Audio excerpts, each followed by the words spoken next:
Aunty, सलोनी कहाँ है? हमें उसके साथ खेलना है। देखो आंटी, मैं आज ही नई फुटबॉल लेकर आया हूँ। तुम दोनों निठल्लों को कोई काम तो है नहीं, हर वक्त खेलने कूदने में लगे रहते हो। सलोनी तुम्हारी तरह खाली नहीं बैठी रहती, उसे घर के बहुत से काम होते हैं। सलोनी तुम्हारे साथ खेलने के लिए नहीं जा सकती। अब जाओ यहाँ से।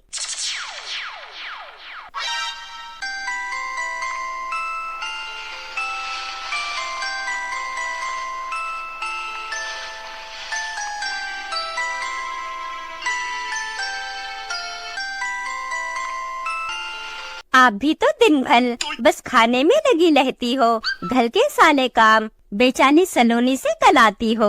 आप सलोनी की सौतेली माँ हो ना, इसलिए उस पर इतना जुल्म करती हो। बित्ती भर के छोकरे, तेरी इतनी मजाल कि मेरे ही घर में खड़े होकर मुझे ही बातें सुना रहा है। अगर तुझे सलोनी से इतनी ही हमदर्दी है तो उसकी जगह तू मेरे घर में झाड़ू लगा दिया कर और बर्तन साफ कर दिया कर। आप खुद क्यों नहीं करती? आप तो इतनी बड़ी हो, हम तो छोटे बच्चे हैं। आपको छोटे बच्चों से काम कराते हुए शर्म नहीं आती? मेरे सामने अच्छे अच्छों की जबान नहीं खुलती, लेकिन तेरी जबान तो कैंची की तरह चलती ही जा रही है। इससे पहले कि मेरी बर्दाश्त जवाब दे जाए और मैं तुम्हें उठाकर बाहर फेंक दूं, तुम दोनों खुद ही यहाँ से चले जाओ। मैं तुम्हें अब 1 मिनट के लिए भी यहाँ बर्दाश्त नहीं कर सकती। आंटी, हमें उठाकर बाहर फेंकने के लिए आपको थोड़ी सी मेहनत करनी पड़ेगी और मेहनत आप कर नहीं सकती। तुम जाते हो यहाँ से या मैं तुम्हारे बाप को फोन करके तुम्हारी करतूत बताऊं। वो तुम्हें जूते मारता हुआ यहाँ से लेकर जाएगा। ठीक है, अगर आप पापा को फोन करके बुलाओगी तो हम पुलिस को फोन करके बुला लेंगे। हम पुलिस को बताएंगे कि आप सलोनी पर बहुत जुल्म करती हो, फिर आप भी जेल में चक्की पीसोगी। मुझे पुलिस से पकड़वाएगा, जेल में चक्की पिसवाएगा।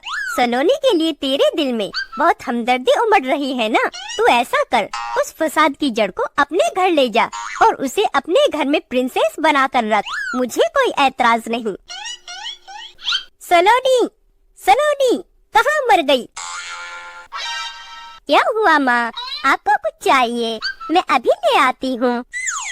कुछ लाने की जरूरत नहीं, बस तू इन दोनों के साथ यहाँ से दफा हो जा। मैं तो तेरी सौतेली माँ हूँ ना, तुझ पर बहुत जुल्म करती हूँ, तुझसे सारे घर के काम कराती हूँ। अब तुझे मेरे जुल्म सहने की जरूरत नहीं। तेरे ये दोनों हमदर्द दोस्त तुझे अपने घर ले जाएंगे और अपने घर में तुझे प्रिंसेस बनाकर रखेंगे। ये आप क्या कह रही हो माँ? मेरी समझ में कुछ नहीं आ रहा। तुझे समझने की जरूरत भी नहीं, जितना कहा है उतना कर। इन दोनों के साथ यहाँ से दफा हो जा। आंटी ठीक कह रही है सलोनी, अब तुम हमारे साथ हमारे घर में रहोगी। हम दोनों की कोई बहन नहीं है, तुम्हारे रूप में हम दोनों को एक बहन मिल जाएगी। हम सचमुच तुम्हें प्रिंसेस बनाकर रखेंगे। हमारी मम्मी बहुत अच्छी है, वो तुम्हारा बहुत ख्याल रखेंगी। हाँ सलोनी, भाई ठीक कह रहे हैं, हम सब तुम्हारा बहुत ख्याल रखेंगे। अब जल्दी चलो, कहीं ऐसा ना हो आंटी को अपने हाथों से झाड़ू लगाने का ख्याल आए और आंटी का मन बदल जाए।